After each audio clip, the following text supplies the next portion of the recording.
सो hi guys, आज हम आपको दिखाएंगे कि सब स्पिंडल की कॉलेट की सर्विस कैसे होती है, इंस्टॉलेशन कैसे होती है सुगामी स्लाइडिंग हेड मशीन पे, और उसके अंदर का पार्ट कैचर जो उसके अंदर का पार्ट इजेक्टर है वो कैसा दिखता है। तो इस पूरी वीडियो में आपको कंप्लीट गाइड है जिसके अंदर हम आपको दिखाएंगे कि पार्ट इजेक्टर कैसा दिखता है और आपका कॉलेट का सर्विस कैसे होता है। तो प्लीज़ ध्यान से देखिएगा और कोई क्वेश्चन होगा तो ज़रूर कमेंट सेक्शन में लिखिएगा। ठीक है, तो जैसा कि आप देख सकते हैं हम अपनी मशीन पे आगे हमारा सब स्पिंडल है और सब स्पिंडल के आगे की तरफ देखेंगे तो हमारे को ना इसको खोलना होता है। तो इसको खोलने के लिए जैसा कि आप देख सकते हैं सामने की तरफ बड़े सारे होल्स मिले हुए हैं 60 डिग्री के एंगल पे, और इसके ऊपर पीछे की तरफ स्पिंडल पे 2 स्लिट्स लगे हुए हैं। तो स्लिट के अंदर सुगामी आपको ऐसे एक 3 नंबर का स्पैनर देता है जो इन स्लिट के अंदर ऐसे एंटर कर जाता है और स्पिंडल को रोक के रखता है, क्योंकि मेन तो आपको चक नट लूज़ करना है।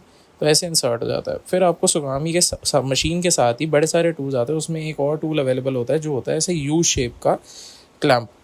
ये बेसिकली क्या करता है, इस पर कोई नंबर नहीं है एज सच, हमारे पे लिख के नहीं है बट होता होगा।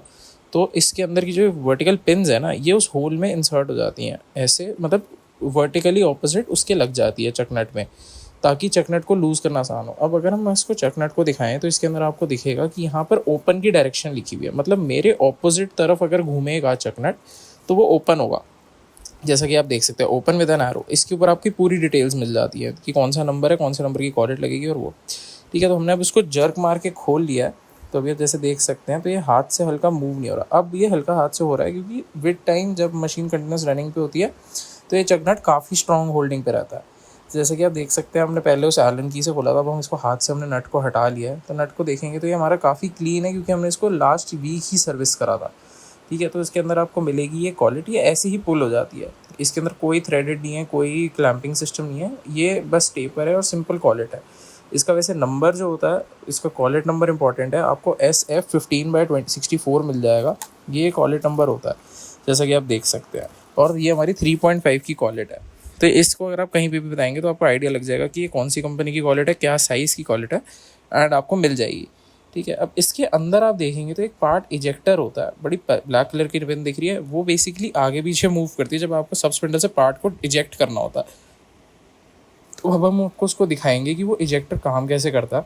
हम सबसे पहले दरवाज़ा बंद कर देंगे, फिर हम उसका M कोड लिखेंगे MDI में। हम सबसे पहले MDI का डिस्प्ले चेंज करना पड़ेगा ताकि हम सब स्पिंडल पे प्रोग्राम कर रहे हैं। फिर हमने लिखा MDI प्रोग्राम EOB M78। ठीक है, हमने EOB इंटर करा और इनपुट कर दिया। अब आप देखेंगे मैं साइकिल स्टार्ट का बटन दबाऊंगा तो अब ब्लैक इजेक्टर आगे आ गया। मैं आपको डोर खोल के दिखाता हूँ, इजेक्टर आगे आ गया। ये इजेक्टर की इंगेज करने की कमांड थी 78, 79 उसको डिसएंगेज करने की। तो ये बेसिकली हेक्स एलन से होता है, सॉरी स्पैनर से होता है।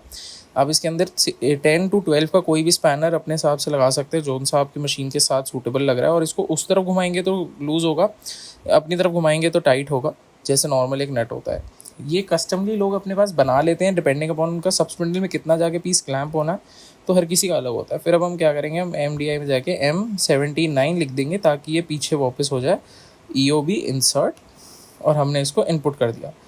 तो अब जो है हमारा इजेक्टर जो है वो वापस अंदर की तरफ जा चुका है। जब भी आपको इसको बदलना है तो आप इसको इंगेज पोजीशन में ला के इसके नट को लूज़ करके उतार देंगे, और अगर आपको इसको वापस अंदर करना तो उसका M79 का कोड होता है। ठीक है, नाउ अब हमारी कॉलेट हम सर्विस करके रख चुके थे, तो कॉलेट को हमने साइड सेंटर करके इसे दबा के चेक करना है कि और अंदर तो नहीं जा पा रही, तो ताकि टेपर मैच हो रही है।